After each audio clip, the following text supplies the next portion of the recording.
Ang tinatalakay po natin ay yung Lord's Prayer. No? Last Sunday, sinimulan yung first petition. Kasama doon sa first petition, yung address to the Father. Kung paano natin ihayag o paano natin i-address ang ating panalangin. Yung Lord's Day 46 yon. Yung Lord's Day 45, tinalakay kung anong kahalagahan ng pananalangin. Ano? Bakit kailangan natin manalangin? Alam naman na ng Diyos kung ano ba talaga yung ating nilalaman ng puso at ang ating mga pangangailangan. No? Kung alam na ng Diyos yung ating mga pangangailangan, bakit kailangan pa nating manalangin? So yun po yung diniscuss nung Lord's Day 45. Lord's Day 46, tinalakay kung bakit our Father ang dapat nating i-address sa ating pananalangin. So we are adopted sons and daughters of God in Christ. Kaya mahalaga na maunawaan natin yan. So when we call our Father in heaven, meron siyang malalim na relationship na sinisignify na kung saan yung pagmamahal ng Diyos sa tunay na anak niya, ang ating Panginoong Hesukristo, and in Christ, lahat tayo grafted in Christ, kaya we are adopted sons and daughters of God in Christ. No? So yung first petition, ito po yung sinasabi ng first petition. So bago po natin yan, define muna natin ulit what is prayer. A prayer is an offering up of our desires to God for things agreeable to His will. So yan po yung sinabi ni Thomas Boston. So bago po tayo magpatuloy, so manalangin po tayo, i-practice po natin yung ating mapapakinggan ngayon. Manalangin tayo.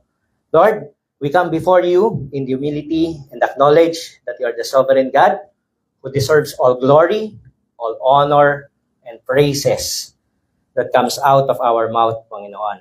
May it be, Lord, nabuksan po ninyo ang aming mga puso that your will be the only thing that would happen in this gathering and in this time of the day na kung saan ihahayag ninyo ang inyong sarili upang kami po ay mas lalo pang matuto at mas lalo ka pa naming makilala at mas lalo pang umigting ang relasyon na inaalok ninyo sa amin sa pamamagitan ng inyong bugtong na anak na si Jesucristo. Salamat po ng marami itong aming dalangin in Christ Jesus. Amen. Amen. So in Matthew chapter 6, verse 9, actually yung Lord's Prayer na mababasa po natin yan sa Matthew chapter 6, verses 9 hanggang 13.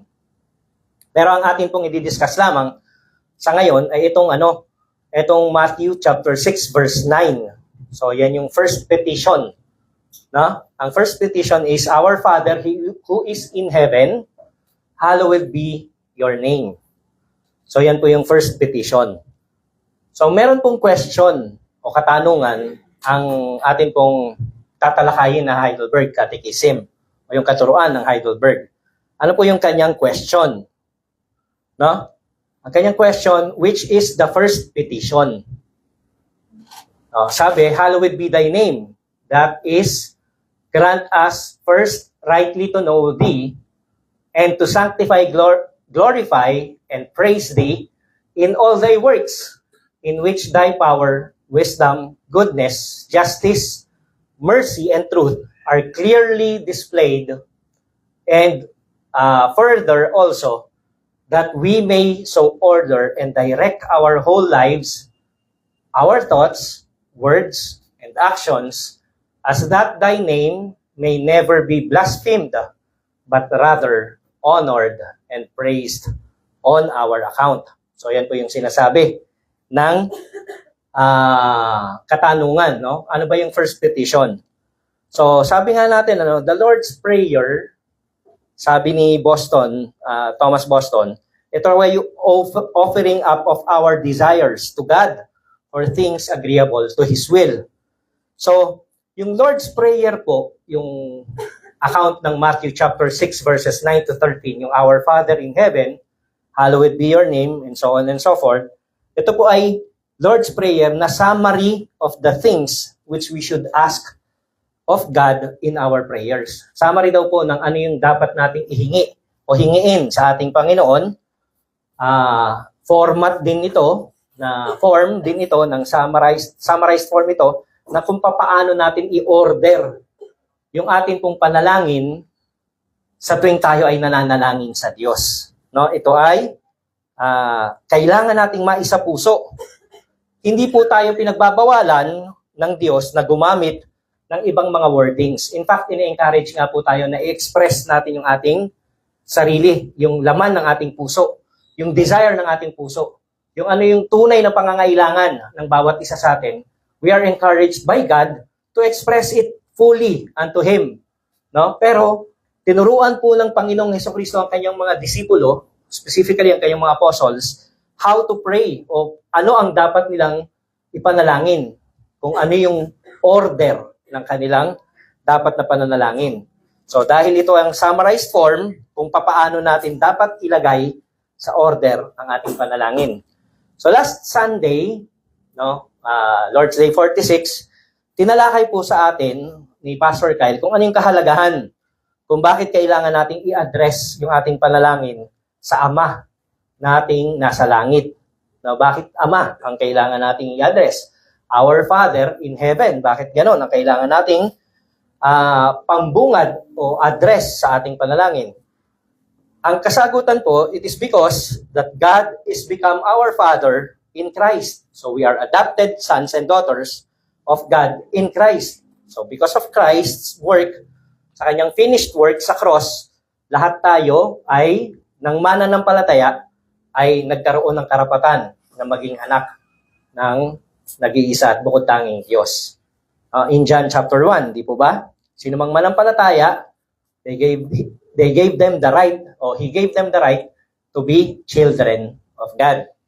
So ito po yung dapat na pundasyon ng ating mga panalangin, yung pong confidence na tayo ay dinidinig ng Diyos dahil Siya ay ating Ama sa pamamagitan ni Kristo Jesus.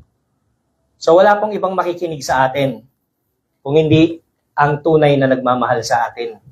At yun yung magulang, definitely, no? Yung magulang. Sabi nga meron nga po tayong kasabihan dito sa mundong ito, ang mga kaibigan, there will come a time na kaya kang iwanan yan. No? Kaya kang talikuran at hindi unawain o intindihin. Pero ang mga magulang, minsan hindi ka makakalimutan. So yun po yung kasabihan natin sa mundong ito. No? Of course, meron talagang mga individual na mga magulang na may pagkukulang na hindi nila o nagawa nilang iwanan yung kanilang mga anak. Pero ang Diyos na nasa langit, na siyang ating Ama, never niyang gagawin yun. Hindi siya tatalikod sa kanyang hinirang, sa kanyang tinawag na anak. Never siyang tatalikod. No? Kaya yung confidence po natin sa pananalangin, knowing that we have a Father in heaven. Sabi nga nung tinuro last Sunday, yung binanggit sa katuruan, kung ang mga tao nga daw, kahit na gaano kasama, kapag ka ang anak ay nag-request ng isda, bibigyan ba ng ahas yung kanyang anak? Di ba? Hindi. So, ang ibibigay ay hindi ahas, kung hindi isda, kung ano yung request. Tapos ang conclusion doon, kayo nga na mga masasamang ama ay binibigyan ninyo ng dapat ang inyong anak, lalo pa ang inyong ama na nasa langit. So that is why we need to know by heart that we have been adopted by God in Christ. No? Tayo ay anak din, kinoconsider din tayo ng Diyos. Again, bibigyan natin ng diin, ang bukod tangi at kaisa-isang anak ay ang ating Panginoong Hesukristo. But because of our faith in Christ, because of what Christ has done for each and every one of us, binigyan tayo ng kalayaan at binigyan tayo ng karapatan na manampalataya sa Kanya, then, because of Christ, we have been grafted in the family of God by adoption. No? So, tinalakay na yan last Sunday. Ngayong hapon, tatalakayin natin yung unang petition sa Lord's Prayer. Ano nga yung unang petition? What is the first petition? Doon lang sa capitalized, no? Hallowed be thy name. Yan muna, saka na yung pagpapaliwanag. So ano nga ba ang petition? What is a petition? No, ano nga ba ang petition? Ang petition po ay request. It is a request that we address to God, our Father in heaven. So pareho po yun. Ang synonym ng petition is request. So when we say, what is the first petition? Ano yung unang request na kailangan nating banggitin sa ating panalangin na naka-address sa Ama, our Father in heaven? So ano yung unang petition? Hallowed be thy name. So yan po yung unang request. No? Kailangan nating i-hallow or i-honor or i-sanctify. Ano po yan, ha? Synonymous wordings po yan. Hallow, revere, and sanctify. Ano po yan? Synonymous in its meaning. Magkakaiba lang po ng nagagamit paminsan-minsan. Pero synonymous po yung meaning nun. Meaning to say, highest respect and honor to the name of God. So anong sabi? May we hallow your name. So yan po yan. In modern day English, yan po yung ano yan. Pag sinabing hallowed be thy name, tayo po yung maghahallow o magsasanctify ng pangalan ng Diyos. At yan po ay request. No? Request po yan ng mga nananalangin. No? So, sabi po ni R.C. Sproul, no, marami daw po ang nag-aakala na ang hallowed be thy name ay karugtong ng pag-address natin sa Diyos na Ama, na yung karugtong ng pag-address natin sa Ama naming nasa langit. Sumasalangit ka, parang ganun yung ano yan, no? Ama naming nasa langit, Ama naming sumasalangit ka. Parang ganun yung address yan. Yung ikaw ay holy, parang ganun. Our Father in heaven, ikaw ay holy. Akala ng marami na ang panalangin na yan ay address din. Pero yan po palang first petition ay hindi siya address to the Father. Kung hindi request to the Father that we, as believers who pray to God, should ask that we may hallow His name or revere or sanctify. Imagine ninyo, no, tayo ang nagre-request sa Holy God na i-holy natin, na gawin nating holy yung kanyang pangalan. Paano yun? Ang gulo, di ba? Parang ang gulong intindihin. Kaya nga, yung catechism, ipinaliliwanag sa atin, yung Heidelberg Catechism, ipinaliliwanag sa atin yung lengguwahe na sinabi ng ating Panginoong Jesucristo. No? Kung paano natin mahalo, kung paano natin magiging masasanctify yung pangalan ng Diyos, at kung paano natin mapapanati o magagawang holy sa buhay natin ang pangalan ng Diyos. So, ito po ay request to our Father to make us revere or praise His name as holy. So, yung petition po, hallowed be thy name, is placed first in order. So, una po yan sa lahat ng panalangin. Address to the Father, our Father in heaven, and then meron tayong unang petition na hallowed be thy name. Ito po ay placed in first in order, dahil it comprehends the end and design of all the rest. Ano pong ibig sabihin nun? Bilang Kristiyano, yan po yung goal ng bawat isa sa atin. To make the name of the Lord holy in our lives. Anong ibig sabihin nun? No? Na siya ang kaisa-isa at bukod tanging Diyos na dapat natin kilalaning holy sa lahat ng pagkakataon. Hindi lamang basta sa salita, kung hindi maging sa pagkilos at gawa.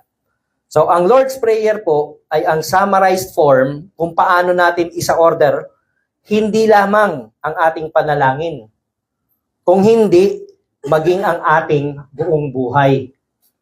No? Not only the first petition not only serves, or the Lord's Prayer not only serves as yung how we should order our prayer, but how we should order our lives as well. Dapat sa hindi lang sa panalangin natin inuuna yung pagiging holy ng pangalan ng Diyos, kung hindi lalong higit sa lahat sa pamumuhay natin. So the glory of God should be the end or goal of all our affairs, actions, and prayers. No? So, the end of the other petitions should be sought in the first place. So, lahat ng susunod, dapat nakabase doon sa unang petition. Sa lahat ng susunod. No? Mangyayari lamang yung lahat ng susunod kung mananatiling holy ang ating Panginoon sa buhay natin. Kung maiintindihan natin, may enjoy lamang natin yung mga susunod na petition na iba pa. No? Hallowed be your name. Thy kingdom come. Yun yung pangalawang request o petition. Thy kingdom come, thy will be done. Tapos, give us this day our daily bread. Mga petitions po yan. Forgive us our sins. Mga petitions po yan. So, mai-enjoy lamang natin yung mga petitions na susunod if this first petition would be applicable or would be applied sa buhay ng bawat isa sa atin. No? Tsaka lamang natin mai-enjoy. Sino po ang magbe-benefit? Tayo. If we hallow the name of the Lord. If we hallow the name of God. Tayo po ang may benepisyo. Hindi po ang Diyos. Kasi siya nananatiling holy. Kahit na gawin nating holy ang kanyang pangalan sa ating pamumuhay o hindi, mananatili siyang holy. But the problem is, we will not benefit kung hindi natin mauunawaan that we should holy o make holy the name of the Lord sa buhay ng bawat isa sa atin. Kagaya po ng sinabi ng Matthew chapter 6, no? Ano ang sinabi ng Matthew chapter 6? Sige, next slide. But seek first His kingdom and His righteousness. Anong unang dapat mong unawain? O anong unang dapat saliksikin? Kingdom of God and His righteousness. And all these things, ano yung all these things na yan? Yung lahat ng concern. O lahat ng concern and need ng ating pamumuhay will be provided to you. So, kailan mo po provide? Kapag kainuna mo. Yung lahat ng pangangailangan mo, ipoprovide ng Diyos kung uunahin mo ang kanyang paghahari at ang kanyang katuwiran sa buhay mo. Ito po yung ito po yung sinasabi nitong panalangin na ito. When we pray to God, we should order our prayer na una sa lahat, maging holy ang pangalan ng Diyos sa buhay natin.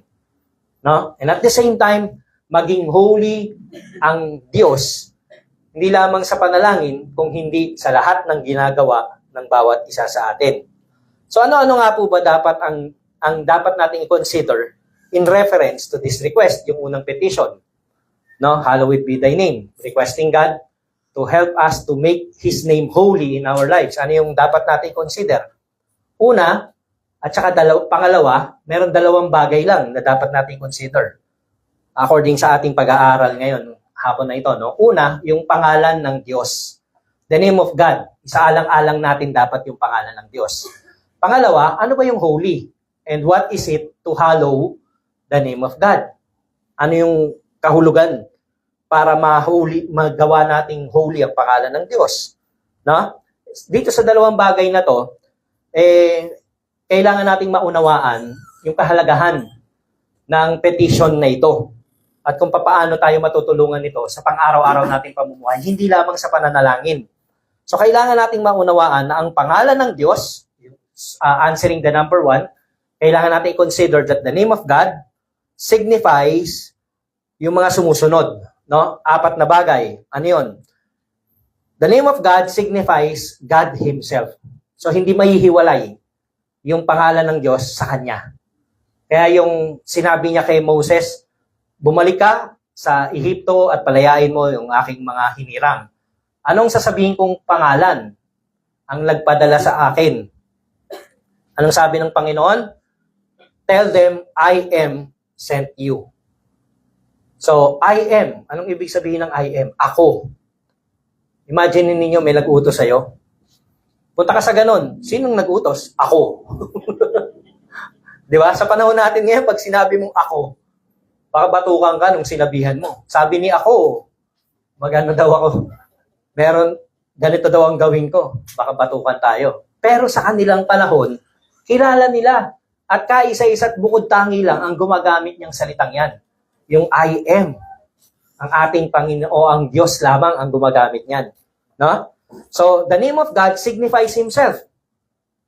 So, yung I am pa lang, narinig ng mga ng mga Israelites, narinig ng mga Egyptians na si I am ang kausap ni tawag mo nito, ni Moses, ni Moses, napunta na kay Abraham. So, nung narinig nila na si Moses, si I am ang kausap ni Moses, na ano sila, no? Na gambala ang bawat isa sa kanila. Kasi at this point in time sa buhay nila, dinidinig na ng Diyos yung kanilang mga panalangin. No? So meron ng answer sa kanilang panalangin. At nakinig na sila kay Moses. Pero hindi sila nakinig fully dahil may mga reklamo pa rin. Ano? Pero naintindihan nila na ang Diyos ang nagpadala kay Moses para sila ay alisin sa pagkakaalipin. So the name of God signifies God Himself. Hindi pwedeng mahiwalay ang pangalan ng Diyos sa Diyos mismo. Ano pa? God's attribute and works. God's name signifies God's attributes and works. So ano yung ginagawa ng Diyos? Naka-attribute yan sa kanyang pangalan. O naka-signify yan sa kanyang pangalan. Nakadugtong sa kanyang pangalan. Ano pa? Yung God's name signifies God's command. Yung kanyang will at saka yung kanyang authority. No? Ano pa? Yung kanyang pangalan signifies the worship, trust, praise, and profession of God. Kung paano natin inihahayag ang Diyos. So, hindi pwedeng mahiwalay ang pangalan ng Diyos sa tunay na pananampalataya o pagtitiwala at tunay na pagsamba. No? Sasambahin natin ang Diyos sa kanyang pangalan. No? Ano ba ang pangalan ng Diyos? Sa Old Testament, maraming pangalan ang in-reveal ng scriptures at depende sa pagkakagamit po nito. So ano-ano yung mga pangalan na ginamit sa scriptures in the Old Testament? Meron pong Jehovah Shalom. Ano po yung ibig sabihin ng Jehovah Shalom? The Lord is peace or kapayapaan. Yan po yung ibig sabihin. Shalom, meaning peace. No? Meron ding Jehovah Nissi. Ano naman yung Jehovah Nissi? Hindi po yan yung mami. No? Jehovah Nissi means the Lord my banner, creator of miracles. No, siya yung magagawa ng milagro. Meron din tinatawag na Jehovah Rapha. Kilala rin ng mga Israelites ang ating Panginoon o si Yahweh as Jehovah Rapha. Ano naman yung Jehovah Rapha? The Lord that heals and restores. Meron din tinatawag sila o kilala rin nila as Adonai. Anong ibig sabihin nun? The name of meaning po ng Adonai is Lord and Master. Meron ding Lord, El Shaddai. Ano naman yung El Shaddai? God Almighty. Meron ding Jehovah Ra'a. Instead of Rapha, merong Ra'a. Ano naman yung Ra'a? The Lord is my shepherd. Meron ding El Elyon. Ano yung El Elyon? Meaning God Most High. Meron ding Jehovah Jireh. Ito, kilala natin to. Ha? Jehovah Jireh, anong ibig sabihin yan? God provides. The Lord who provides. Meron ding Jehovah Shammah. No? Hindi shawarma, Shammah. Jehovah Shammah. The Lord is there. Nandyan ang Diyos. Hindi ka iiwan. So, yun yung ibig sabihin yan. So, itong mga pangalan na ito, kilala yan ng mga Israelites during those days. Pero sa panahon po natin ngayon, kailangan ba na sa ganitong klaseng pangalan tayo mananalangin? Pag may sakit ka, gamitin mo yung Jehovah Rapha. No? So, sino pong nakatanda ng lahat ng sinabi kong pangalan ng Panginoon? Natandaan nyo ba? Bigyan natin ng exam. Para so, natandaan nyo ba? Parang ang hirap tandaan, hindi po ba? Parang ang hirap. Paano kong gagamitin? Baka mamaya magkamali pa ako ng gamit. Alam niyo po ba yung Jehovah Jireh na ginagamit natin palagi sa provision? Kung para saan po yung Jehovah Jireh talaga? Ano po yung tamang gamit ng Jehovah Jireh? Ang Jehovah Jireh ay ginamit noong time na binigyan ng Diyos si Abraham ng substitute na offering, no? Substitute to Isaac. Dapat ang i-offer, ang hinihinging offer ng Ama o ni Yahweh, sino? Si Isaac. Pero dahil nakita ng Diyos na sincere yung puso at pananampalataya ni Abraham, pinatigil niya yung offering. Anong binigay niya? Ram. No? Ram. O anong tawag doon? Yung lalaking tupa. Ram ang binigay niya. So, Jehovah Jireh pertains to salvation. Hindi po yan financial matters. Ang Jehovah Jireh is salvation. No?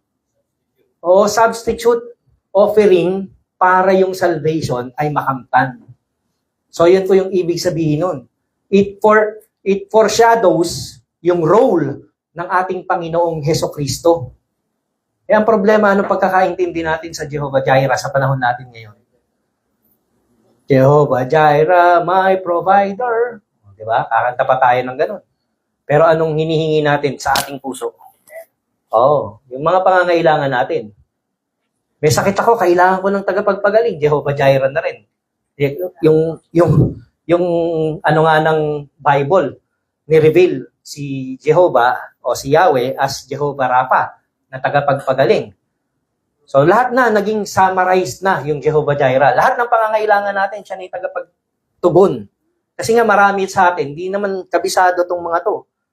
No, Jehovah Jireh, Jehovah Shammah, ano pang mga ano niyan, hindi natin kabisado yan. At alam ng Panginoon yan na hindi natin makakabisado yan. Hindi natin masasaulo. Alam ng Panginoong Hesukristo yan. Kaya anong binigay ng ating Panginoong Hesukristo? No? Instead na gamitin natin ang lahat ng bagay na ito. Kung may sakit ka, manalangin ka kay Jehovah Rapha. Kung meron kang pangangailangang kaligtasan, manalangin ka kay Jehovah Jireh.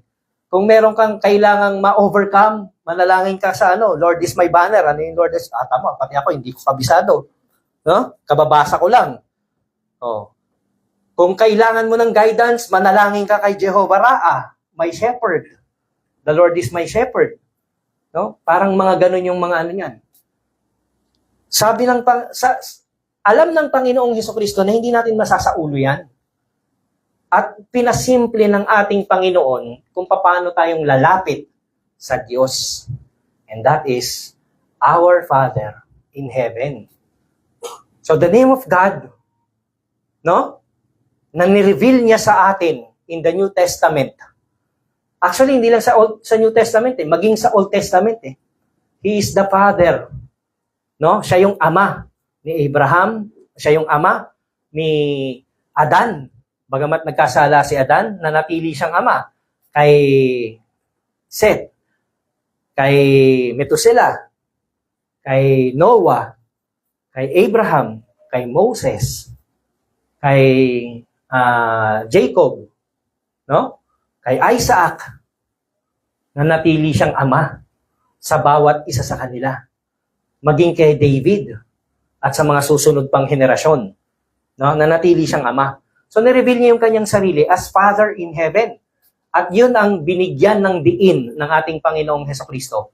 When we approach the name of the Lord, we should address it as our Father in Heaven. No?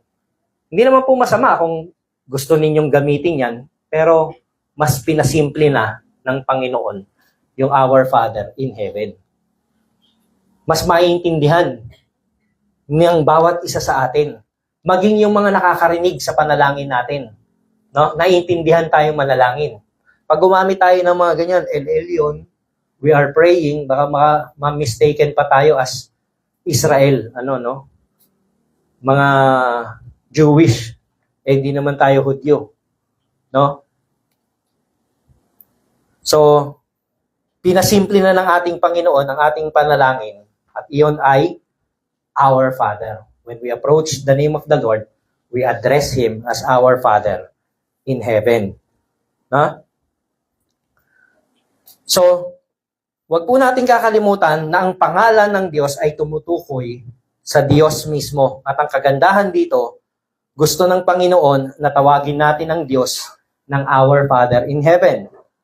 This supersedes everything. No? Dahil napakalalim ng ipinahahayag nitong relasyon sa atin ng Diyos. So there is a relational treatment na binibigay ng Diyos when we call Him our Father in heaven. So, mas malalim yung relasyon natin dito. No? At ang relasyon na to, of course, dahil kay Kristo Jesus. Tapos pangalawa, what is holy? And what is it to hallow the name of God? Tatandaan po natin mga kapatid, na pag sinabi natin yung holy, in its pure sense, God Himself alone is holy. Siya lang ang nag-iisa bukod tanging holy. So in its pure sense, no? God Himself alone is holy. So if God is already holy, bakit kailangan pa nating i-hallow or gawing holy yung kanyang pangalan? So yun yung tanong. Una, sabi po ng Catechism, to hallow the name of God means, to hallow the name of God is to acknowledge, to revere, and to praise God as holy. So kinikilala natin siya. At sinasamba natin yung kanyang pagiging holy. At pinupuri natin yung kanyang pagiging holy sa buhay natin. Kaya we should ask the Lord to help us to make His name holy sa buhay natin. To acknowledge God is to be such as He has revealed Himself in His word and works. Kung paano siya nag-reveal ng kanyang sarili. At paano niya na-reveal yung kanyang sarili? He reveals Himself as God of justice, but at the same time, God of love. So paano niya pinaghalo yan? Our Father in heaven. Ganon niya pinaghalo. Yung kanyang hustisya, kasama ang kanyang pagmamahal, in-express niya sa pagiging ama ng bawat isa sa atin na sumasampalataya sa kanyang anak na si Jesucristo. Pangalawa, we profess and praise God hindi lamang sa pamamagitan ng ating mga pananalita, kung hindi sa pamamagitan din ng ating mga actions and purity of life. So that is how we make the name of God hallowed o holy in our lives. Yung purity ng ating actions at pamumuhay. No? Hindi man tayo perfect, pero hindi natin ipinamumuhay yung kasalanan. Merong repentance. A 180-degree turn from sin towards the holiness of God in Christ. No? So yun po yung ibig sabihin nun. So when we pray, mga kapatid, hallowed be thy name, we do not merely desire, sige, next slide. We do not merely desire that the name of God be hallowed by us. Hindi lamang tayo yung magdedeklara na holy ang ating Panginoon, but His holiness is also in us. Sumasa atin din. So we are requesting God in Christ na gawin niya rin tayong holy. Yun po yung ibig sabihin ng to hallow the name of God. We are requesting the Lord to make His name or to make Him holy in our lives. Or to share His holiness in us. No? So yun po yung hinihingi natin. Sa madalit sabi, we desire that God would enlighten us with the knowledge of His holiness and most holy name. So yung kaalaman na siya ay holy. No? Malalim na kaalaman. That God will grant us ng tamang pagkilala sa Kanya in all His works, in which His power, wisdom, goodness, justice, mercy, and truth. No? So next, when we pray to God to hallow His name, we are asking God to grant us true faith and repentance. Ayan na yung sinabi natin kanina, no? Magkakaroon tayo ng 180-degree turn from sin to the righteousness, towards the righteousness of God in Christ. Repentance and renewal by His Spirit that we may be holy as He is holy. Naalala ninyo yung sinabi ni Pedro? Isa sa mga maiikling verses lang din ng Bible. Ano yung pinakamaikli? Jesus wept. John 6:35. Meron pang isa sa Peter. Ano yun? Be holy, for I am holy, says the Lord. So maikli lang din po yun. Pero direkta po yun na commandment ng ating Panginoong Jesucristo, ng ating Diyos, through the Word of God na binanggit kay Pedro. Be holy, for I am holy. So yun po yung nire-require sa atin ng Panginoon. And when we pray, hallowed be thy name, we are requesting God to help us become holy as He is holy. So yan pong ibig sabihin yan. That we would give us a disposition, that He would give us a disposition to profess this holiness of His divine name in word and deed to His own praise and glory. That we may glorify Him by acknowledging and professing Him. So dinideklara natin na siya ang Diyos ng buhay natin. Paano yun? Hindi lamang by word, but by actions and by our living. Na? And by conforming our lives to His holy will. So yun po yung petition ng hallowed be thy name. Tulungan tayo ng Diyos na makonform yung ating pamumuhay sa Kanyang holy will. So sa petition natin, natulungan tayo ng Diyos na ihalaw ang pangalan niya, hindi lamang natin hinihiling na tulungan tayong huwag gamitin ang pangalan niya sa mali. Ano yung commandment na masusunod kapag hindi natin ginamit yung pangalan niya sa mali? Commandment number 2. Okay. Do not use the name of the Lord thy God in vain. Di ba? Commandment number 2. Nasusunod mo na yun.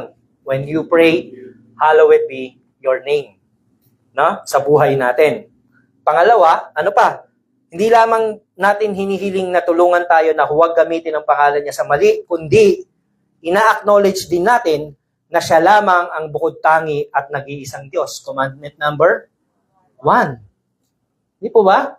When we pray, hallowed be your name, we are asking the Lord, Lord, tulungan mo kami na masunod namin itong commandment number 1 and commandment number 2. Ano pa? Commandment number 3. Hinihiling din natin na turuan niya tayo ng tamang paraan ng pagsamba sa Kanya. Kasi maraming pagkakataon, mga kapatid, hindi natin namamalayan, mali na pala yung pagsamba natin sa Panginoon. Kagaya niyan, pag na-misuse natin yung salitang o yung pangalan niya na Jehovah Jireh, pag na-misuse natin yon, maling pagsamba na po pala yun, mga kapatid. Kasi ang purpose natin ng pagtawag sa Kanya ng Jehovah Jireh is provision ng material things. Wherein, ang pangalan na Jehovah Jireh pertains to salvation. Provision of salvation. No? Binigay niya yung kanyang salvation through a substitute offering. And that is His Son, Jesus Christ. No? Ang problema, nagiging materyoso na tayo masyado. Kaya when we call upon the name of the Lord as Jehovah Jireh, ini-expect natin that the Lord will provide everything that we desire. So, sino ang Diyos natin ngayon? Siya o yung desire natin? Di po ba? So, kapag nanalangin po tayo ng hallowed be thy name, we are simply asking the Lord to help us. No? Not misuse His name. Acknowledge Him as the only true living God. And turuan din tayong sumamba ng tama. Pero ito po yung katotohanan, mga kapatid. Aminin man natin o hindi. Ito yung katotohanan. We cannot of ourselves sanctify or make holy the name of the Lord sa ating buhay. Ng sarili lang natin. Kaya nga po pinapaalalahanan tayo ng Panginoong Hesukristo to make petitions to God, our Father in heaven, to help us make His name holy in our lives. Kaya when we pray, yun po yung unang order. Yun yung unang-unang babanggitin. Ama namin, tulungan mo kami na kilalanin ang iyong pangalan. Sa Tagalog, maganda rin yan, no? Ama namin, sumasalangit ka, our Father in heaven. Ano yung kasunod? Sambahin ang ngalan mo. So, hindi po sinabing hindi po sinabing holy ang pangalan mo. Sa Tagalog translation, ang sinabi ay sambahin, purihin, luwalhatiin, worship. And that is our petition. That we would worship the Lord in our lives and make His name holy in us at all times. So we must pray that He Himself, no, would hallow His name in us. So sino po ang tutulong sa atin? Sino ang gagawa na panatilihing holy ang kanyang pangalan sa buhay natin? Siya mismo. Kaya tinuturuan tayo ng Panginoong Hesukristo na manalangin and ask the Lord, our God, our Father in heaven, to help us hallow the name of the Lord in us. Tayo po ay manalangin. Our Father, which art in heaven, hallowed be thy name. Help us, O Lord, to know you more as you have revealed yourself in the scriptures. May you grant us wisdom that we may rightfully glorify you in everything we do. As we learn from you, may your kingdom reign in us, and may your will be our guide at all times. Give us this day our daily bread, and forgive us our sins, as we forgive those who sin against us. And lead us not into temptation, but deliver us from evil. For thine is the kingdom, the power, and the glory forever. Amen.